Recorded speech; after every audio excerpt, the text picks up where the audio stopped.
kita akan teruskan dengan pengajian Ulumul Quran ini dulu. Okey, seperti mana yang telah kita bincangkan minggu lepas, Ulumul Quran ni bermakna ilmu-ilmu yang terdapat di dalam Al-Quran. Maknanya dia adalah kata jamak daripada ulumul tu, daripada kata ulum. Maknanya daripada kata ilmu. Kalau ilmu, dia panggil singular. Kalau ulum, maknanya plural. Maknanya banyaklah ilmu-ilmu yang ada dalam Al-Quran. Seperti mana yang kita akan bincangkan insyaAllah satu persatu nanti, sebanyak 18 ilmu yang saya kumpulkan. Dan semua ilmu-ilmu ini, sebenarnya saya sengaja taruh gambar rantai kat bawah ni. Sebenarnya ia terkait antara satu dengan yang lain. Ini kaedah untuk kita mengenal ayat-ayat Quran. Maknanya kalau kita nak melihat ayat Quran ni, nak faham dia punya konteks, kita kena kaitkan ke semua ilmu-ilmu ini. Ataupun sekurang-kurangnya beberapa ilmu di antara satu dengan lain. Contohnya ilmu Al-Quran ni kita tak boleh sekedar baca dia punya teks saja kan. Lepas tu kita ambil terjemahan dia, kita ingat itu yang Allah nak, bukan dia bukan macam tu. Kita kena faham juga sama ada dia punya asbabun nuzul tu, sebab ayat tu turun kenapa. Dan kita kena faham sikit-sikit tentang bahasa Arab, apa makna dia. Sebab bahasa Arab ni kadang-kadang satu perkataan dia boleh membawa berbagai pengertian.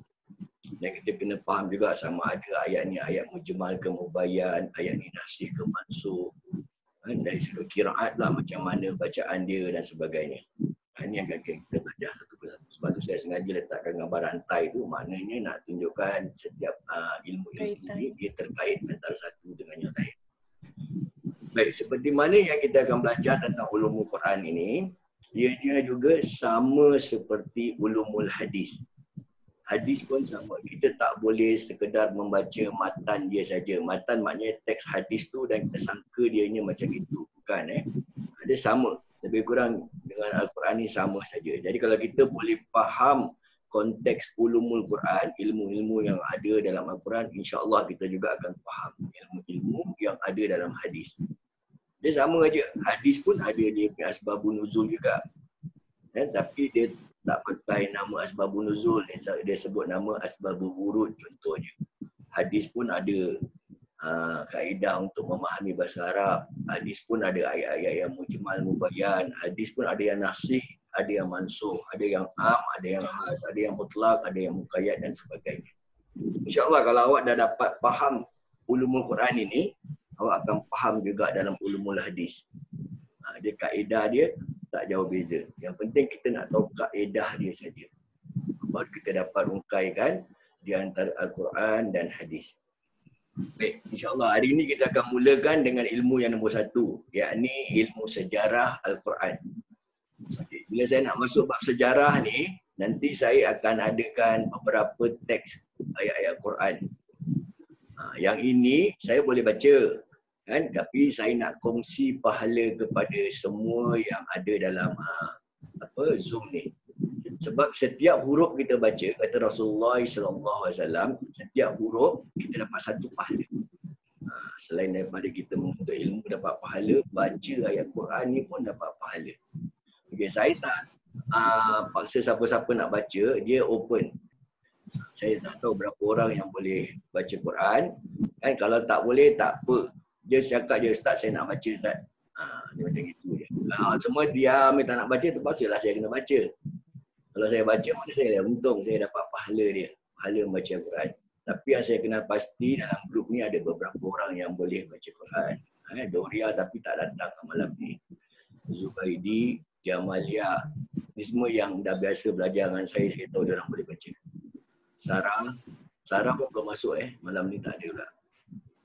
Yang lain, saya tak pasti anda boleh baca atau tidak. Tapi kalau tak boleh baca, jangan takut. Dengar saja rakan-rakan lain yang baca, nanti saya akan terjemahkan untuk memahamkan kita apa yang kita belajar malam ni, insyaAllah. Boleh? Boleh tak? Zubaidi boleh? Jamalia? InsyaAllah. Boleh, satu huruf satu pahala Jamalia. Jangan malu. Kita motivate rakan-rakan yang lain. Mudah-mudahan mereka juga satu hari akan jadi macam mana awak jadi hari ini boleh baca Quran. Semua orang start from zero. Kita kena bantu semua rakan-rakan kita. InsyaAllah. Okey, kita akan terus masuk ke ilmu nombor 1, yakni ilmu sejarah Al-Quran. Okey, pertama sekali kita kena faham Al-Quran, dia punya sejarah penurunan dia. Sejarah penurunan Al-Quran terbagi kepada 3 tahap. Dia ada 3 tahap. Tahap pertama, kedua dan ketiga. Baik, tahap yang pertama, Allah Subhanahu Wa Taala impunkan seluruh Al-Quran sebanyak 30 juzuk di Lauh Mahfuz. Ini tahap yang pertama. Dia kumpulkan di Lauh Mahfuz. Tahap yang kedua, Allah Subhanahu Wa Taala turunkan Al-Quran sebanyak 30 juzuk juga. Yang tadi kat Lauh Mahfuz 30 juzuk, yang ini pun 30 juz juga. Di mana? Di Baitul Izzah. Baitul Izzah ni di mana? Baitul Izzah ni di langit dunia. Yang pertama dia turun 30 juz dekat Lauh Mahfuz. Lauh Mahfuz ni kita tak tahu kat mana tempat yang mana Allah Subhanahu Wa Taala lebih maha mengetahui kat mana Lauh Mahfuz ni. Dia punya tempat pemberdaraan dia. Lauh Mahfuz ni juga tersimpan segala catatan amal kita. Yang mana kita ni sebelum dilahirkan, sewaktu ditiupkan roh daripada alam kandungan lagi, semuanya telah tercatat. Sama ada ajal maut kita, bila kita lahir, bila kita mati, jodoh, rezeki kita semua dah ada dah. Kita dah ada kita berekod buku dekat Lauh Mahfuz. Tapi ada juga yang berpendapat kalau dah ada catatan dia, buat apa kita nak beramal? Dia bukan macam tu. Dalam Islam ni, kita kena usaha untuk beramal. Walaupun ditakdirkan kita mendapat tempat yang tidak baik di dunia dan akhirat, kita masih boleh ada usaha untuk mohon doa kepada Allah SWT untuk tukarkan catatan. Allah boleh tukarkan untuk jadikan dia lebih baik. Macam nak kata, Lauh Mahfuz ni sesuatu tempat yang kita pun tak tahu kat mana sebenarnya. Yang kedua, dekat Baitul Izzah. Baitul Izzah ni adalah langit dunia ataupun langit yang pertama. Sebab kita ni mempunyai 7 lapisan langit. Lapisan yang pertama inilah dikenali sebagai Baitul Izzah. Dan pada peringkat yang seterusnya, yang ketiga, baru diturunkan kepada baginda Nabi SAW. Yang ini berperingkat-peringkat. Yang ini diturunkan kepada Rasulullah, dia berperingkat-peringkat. Dia bukan sekaligus. Maknanya dia ada tahap-tahap dia. Dia tak turun sekaligus. Dia ada tahap-tahap dia. Peringkat yang ketiga ni diturunkan kepada baginda Nabi Muhammad SAW tahap selama 23 tahun. 23 tahun ni maknanya Al-Quran ni diturunkan 13 tahun di Mekah dan 10 tahun di kota Madinah. Setelah Rasulullah berhijrah ke Madinah, selama 10 tahun masih ada wahyu turun lagi. Tapi yang kali ini bukan turun serentak, dia turun bertahap-tahap, sikit demi sedikit. Baik, kita tengok dulu.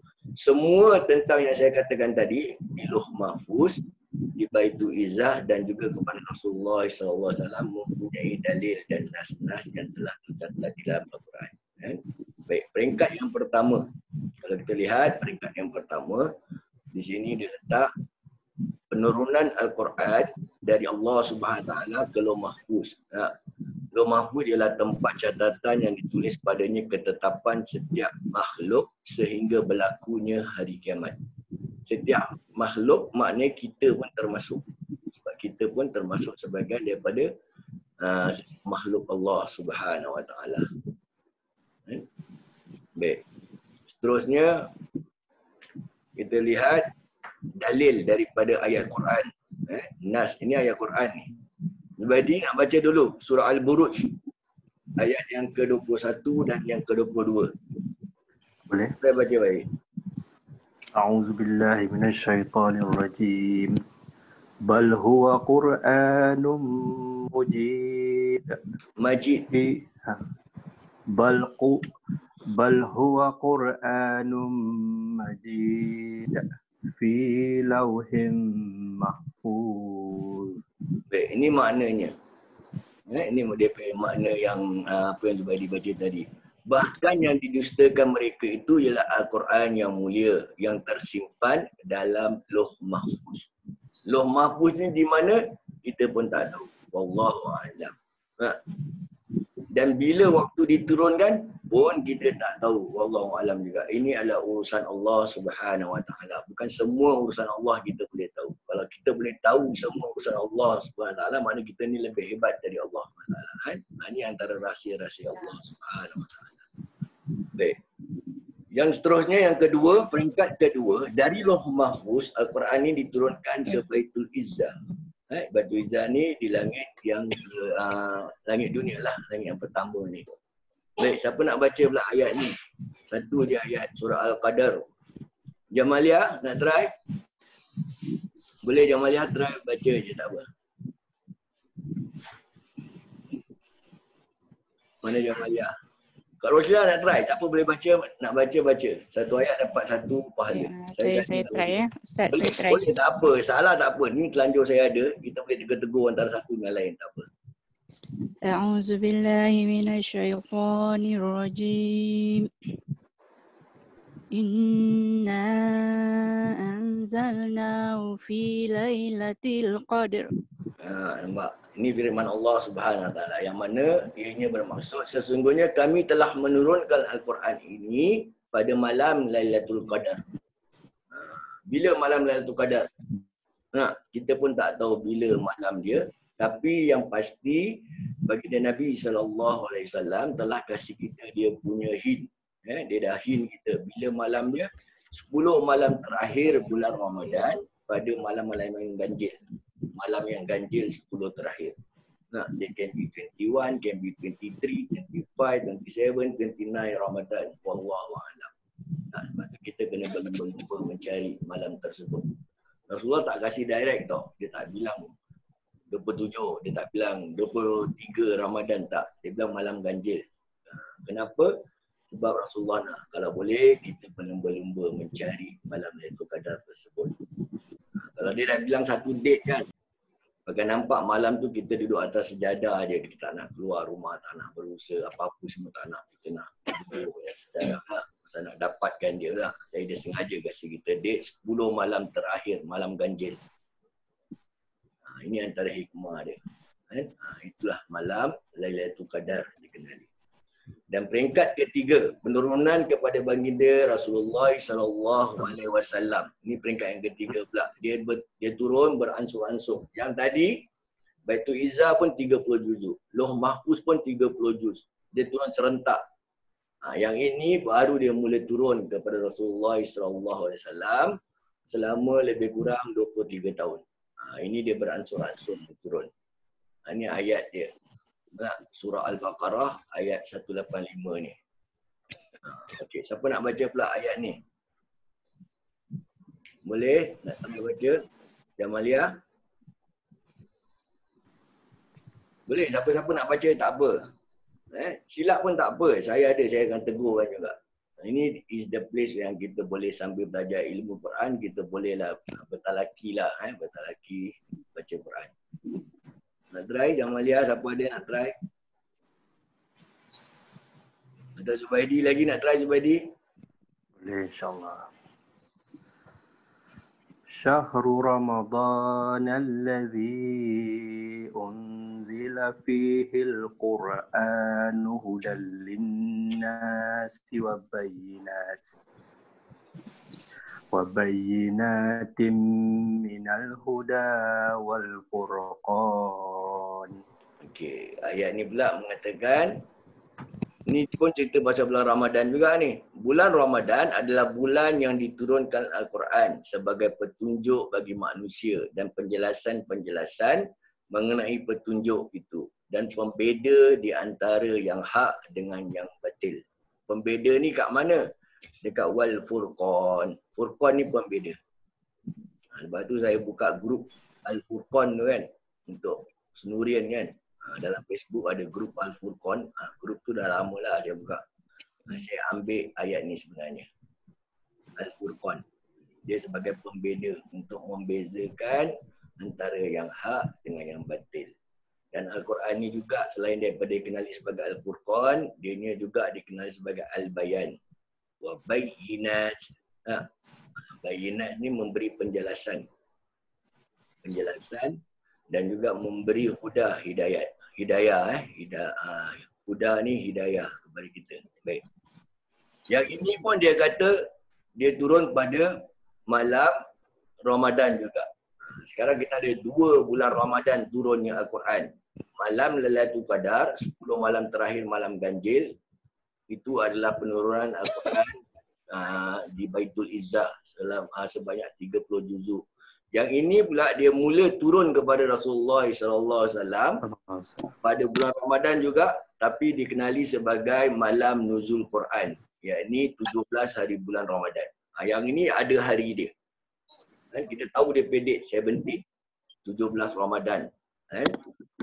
Jumhur ulama kan kebanyakan majoriti ulama kata malam tersebut adalah malam 17 Ramadan. Sebab tu bulan Ramadan selalu kalau malam 17 kita kenalinya sebagai malam nuzul Quran.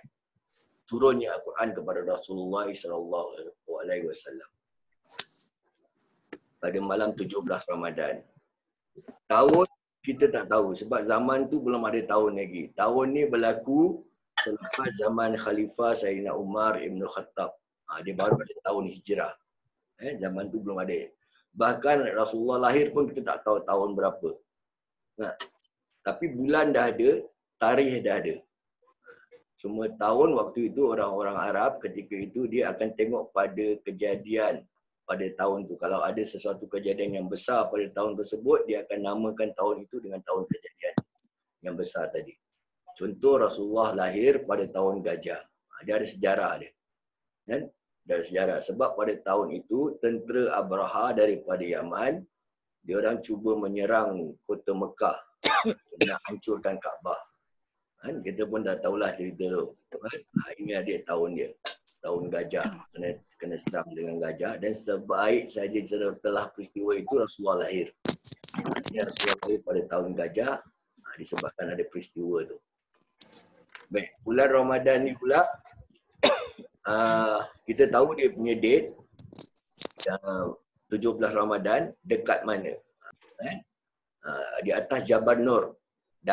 Kalau siapa yang dah biasa pergi Jabal Nur, ke atas Jabal Nur ni, Jabal ni maknanya gunung lah, Gunung Nur ni. Dan dekat atas dia ada sebuah gua. Gua ni dikenali sebagai Gua Hira. Tempat turunnya wahyu. Sewaktu Rasulullah sedang berkhalwat, duduk kat sana, sedang bermunajat, tiba-tiba datang pula malaikat. Ini adalah wahyu yang pertama turun. Wahyu pertama, Iqra' bismi rabbikal ladzi khalaq, khalaqal insana min 'alaq. Ayat tu bukan seluruh surah tersebut. Yang turun hanya 5 ayat pertama saja. 5 ayat daripada surah itu saja. Ayat yang ke-6 dia turun pada hari yang lain. Bukan pada malam itu. Malam itu cuma 5 ayat saja. Ini ayat dia. Kalau kita tengok dari sudut ayat ni, Malaikat Jibril alaihissalam datang bertemu Rasulullah. Dia suruh Rasulullah baca. Baca Al-Quran dengan kalimah Iqra'. Kalau kita belajar bahasa Arab, Iqra' ni depan ada Hamzah wasal. Dia panggil Hamzah wasal ni adalah kata perintah. Huruf Hamzah kat depan ni. Sebab dia daripada perkataan Qara'a. Qara'a ni baca. Tapi bila ada huruf Hamzah wasal kat depan, dia jadi Iqra'. Iqra' ni maknanya kata perintah. Dia bilang apa? Bacalah. Bukan dia suruh baca, dia suruh bacalah. Bacalah maknanya perintah lah. Malaikat Jibril AS perintah Rasulullah untuk baca.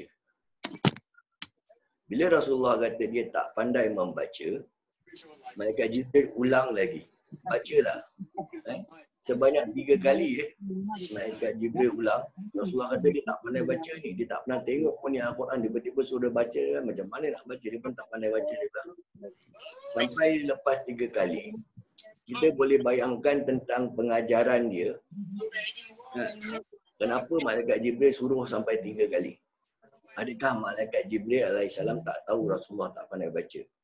Yang perintah Malaikat Jibril ni Allah. Adakah Allah pun tak tahu Rasulullah tak pandai baca? Mustahil kan? Tapi dia masih lagi suruh baca. Sampai yang ketiga kali bila Rasulullah kata dia tak pandai baca, Malaikat Jibril sambung lagi ayat ni dengan membaca apa? Iqra' bismi rabbikal ladzi khalaq. yang bermaksud bacalah dengan nama Tuhan yang menjadikan. Sebab tu Al-Quran ni kita tak faham pun tak apa. Baca saja. Belajar, baca saja. Saya tak faham Ustaz baca. Baca saja, tak faham bahasa Arab, tak apa. Ini dia stage 1. Nanti stage 2 baru kita upgrade sikit. Faham sikit-sikit apa kita baca. Dah faham, baru kita boleh amalkan apa yang Allah perintah dan tinggalkan apa yang Allah larang. Selalunya masalahnya kita ni tak tahu perintah dan larangan Allah. Sebab apa tak tahu? Sebab tak nak belajar baca. Jadi baca ni adalah satu benda yang amat penting dalam kehidupan kita. Apa pun ilmu, kalau kita nak maju, kita kena bermula dengan pembacaan. Kalau kita nak pandai dalam bab agama ni, kita kena pandai baca Al-Quran. Sebab Al-Quran menjadi sumber utama rujukan kita sebagai orang Islam. Kalau kita nak jadi doktor, pun kena membaca. Baca buku kedoktoran. Kalau nak jadi engineer, kena baca buku-buku engineering. Kalau nak jadi lawyer, kena baca buku-buku perundangan. Dia ada dia punya bahan-bahan bacaan. Sebab bacaan ni adalah sumber segala ilmu. Daripada pembacaan itulah yang mendatangkan ilmu kepada kita sebenarnya. Apalagi dengan Al-Quran yang penuh dengan keberkahan dia.